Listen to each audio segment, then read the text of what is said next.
Dr. David Harrison, and I'm here to talk about my latest book, The York Grand Lodge. Now, the York Grand Lodge, or the Grand Lodge of All England held at York, as it was known, was first declared in 1726 by Dr. Francis Drake, who was giving a speech at the Merchant Adventurers Hall in York. But, however, the history of the lodge, or the Grand Lodge, goes back further, and it's recorded as the Old York Lodge, having minutes from 1712.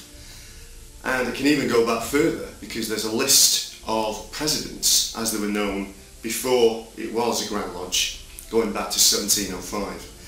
And most of these presidents were quite prominent local gentlemen, and they would obviously have been attracted to an already established lodge or society in the area. So it's been looked at and wrote about that the lodge, or the Grand Lodge, as traces roots that go back even further, perhaps into the 1600s. By the time we get to 1726, the Grand Lodge of All England held at York has been declared, and it's rivalled with the modern Grand Lodge, or the Premier Grand Lodge in London, which was started in 1717. And this rivalry builds up and seems to carry on throughout the 18th century, with the entwined with the history of the York Grand Lodge. Now, by the time we get to the 1730s, the York Grand Lodge seems to be fading away, and there's one last mention of it in 1744 in relation to a Royal Arch meeting. And this is one of the earliest known mentions of the Royal Arch, and this obviously kind of adds to the mystique of the York Grand Lodge, really. It was revived in 1761 by Dr. Francis Drake again, and he led a number of original members in response to a modern lodge that was founded within the city walls of York. And it wasn't long before these modern Freemasons became entwined with the York Grand Lodge and became members. The second phase of the York Grand Lodge was perhaps the most well recorded, and we have a lot of prominent members again that become Grand Masters, and we have a recording of 5 degrees being taken place by the 1770s. The first 3 degrees are our current craft degrees, the Entered Apprentice, Fellow Craft and Master Mason, and then the Royal Arch was recorded as a 4th degree, and the Knights Templar was recorded as a 5th degree. So they were practicing these 5 degrees. So they were quite progressive, and they'd moved on a lot from the early 18th century, when they appeared to only be using 2 degrees, that of Entered Apprentice and Fellow Craft.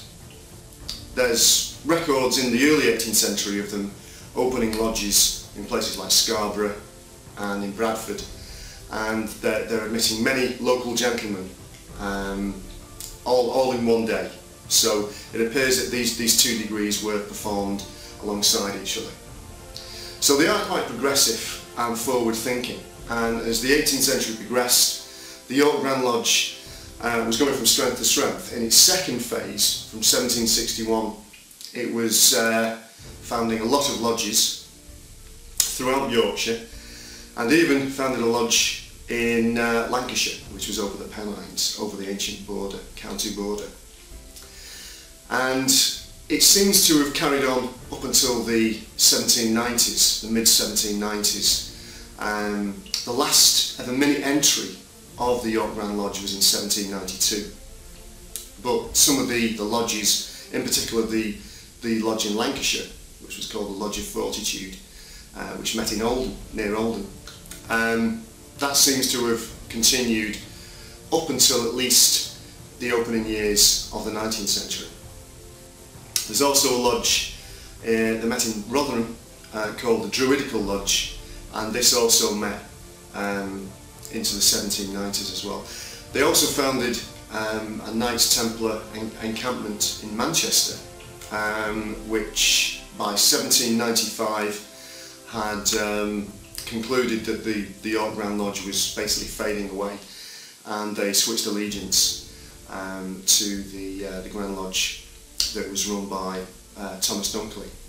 And that particular Knights Templar preceptory, as it's now called, is still going to this day. So the York Grand Lodge basically faded away in the opening years of the 19th century. Until recently, a new York Grand Lodge, or Grand Lodge of All England, held at York, was founded in 2006, and this is still going as well. So it's had 3 phases really, and it's a very interesting look at independent Freemasonry, because they consider themselves independent from London. They were rivals with the Grand Lodge in London, the premier modern Grand Lodge in London, and they also practiced their own degree system. They had their own administration, and they've inspired the York Rite, which continues today in America, and that's very popular, and the name continues with this new York Grand Lodge, which is still going today. So it's a very important part of Freemasonry, and founded on the Edwin legend, the Prince Edwin legend, which dates back to the medieval period. And there's a lot of history there in relation to early Freemasonry, with the building of the Minster, very early Minster accounts as well that refer to medieval Masons. So there's a lot of history there in regards to the development of early Freemasonry and independent Freemasonry.